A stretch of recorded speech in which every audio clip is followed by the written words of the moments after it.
తెలంగాణలో బీఆర్ఎస్ ఓటమి తర్వాత అధికార కాంగ్రెస్లోకి చేరికల డిమాండ్ రోజురోజుకి పెరుగుతోంది.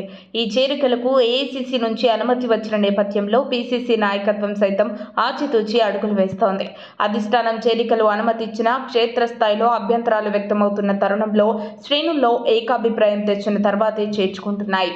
బయట పార్టీల నుంచి వచ్చిన ఎమ్మెల్యేలకు ఎవరికీ ఎలాంటి పదవులు ఇచ్చేది లేదని తెగేసి చెబుతున్నారు. ఇదే విషయాన్ని సీఎం రేవంత్ సైతం పలు వేదికలపై చెప్పకనే చెప్పారు. ఎవరైతే పార్టీ బీ ఫామ్తో గెలిచారో వారికే పదవులుంటాయని స్పష్టం చేశారు. ఈ సందర్భంలోనే కాంగ్రెస్ పార్టీలో చేరిన బీఆర్ఎస్ ఎమ్మెల్యేలపై అనర్హత వేటు వేయాలని స్పీకర్ గడ్డం ప్రసాద్ కుమార్కు బీఆర్ఎస్ ఫిర్యాదు చేసింది. మంగళవారం అసెంబ్లీలో స్పీకర్ గడ్డం ప్రసాద్ కుమార్ను కలిసి జంపింగ్లపై చర్యలు తీసుకోవాలని కోరింది.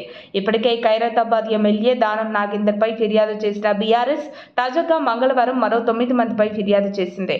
ఇప్పటికే బీఆర్ఎస్ నుంచి కాంగ్రెస్లో చేరిన ఎమ్మెల్యేల సంఖ్య ఏకంగా 10కి చేరింది. గ్రేటర్ హైదరాబాద్ కి చెందిన బీఆర్ఎస్ ఎమ్మెల్యేల చేరికతో పాటు ఆయా నియోజకవర్గాల పరిధిలోని కార్పొరేటర్లు కూడా అదే బాటలో పయనిస్తున్నారు. బీఆర్ఎస్ కు చెందిన ఎమ్మెల్యేలు పద్మారావు, మల్లారెడ్డి, ఆయన అల్లుడు రాజశేఖర్ రెడ్డి, వివేకానంద, మహేశ్వరం ఎమ్మెల్యే సబితా ఇంద్రారెడ్డి మినహా మిగిలిన వారితో కాంగ్రెస్ నాయకులు మంతనాలు జరుపుతున్నట్లు తెలుస్తోంది. గ్రేటర్ కి చెందిన 8 మంది ఎమ్మెల్యేలు ఇప్పటికే కాంగ్రెస్ కు గ్రీన్ సిగ్నల్ ఇచ్చినట్లు పీసీసీ వర్గాలు చెబుతున్నాయి. ఆ తర్వాత మిగిలిన వారు సైతం పార్టీలో చేరతారని పీసీసీ వర్గాలు అభిప్రాయపడుతున్నాయి. అయితే ముందుగా తలసాని సహా మరో 5 ఎమ్మెల్యేలను చేర్చుకొని మిగతా నేతల చేరికకు కొన్ని చోట్ల స్థానిక కాంగ్రెస్ నేతల నుంచి అభ్యంతరాలు వ్యక్తమవుతున్నాయి. ఈ పరిస్థితుల్లో మంత్రులు, కీలక నేతలు రంగంలోకి దిగి ఓవైపు పార్టీలో చేరే వారితో మంతనాలు జరుపుతూనే తమ నేతలకు నచ్చజెబుతున్నారు. మరోవైపు ఎలాంటి హామీ లేకుండా ఎమ్మెల్యేలను పార్టీలో చేర్చుకుంటున్నట్లు తెలుస్తోంది.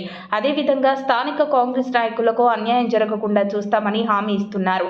ఈ చేరికల పరంపర కొనసాగుతుందని ఈ నెల 24న ప్రారంభమయ్యే అసెంబ్లీ సమావేశాల నాటికి పార్టీలో చేరిన ఎమ్మెల్యేల సంఖ్య 15 దాటుతుందని అంచనా వేస్తున్నారు.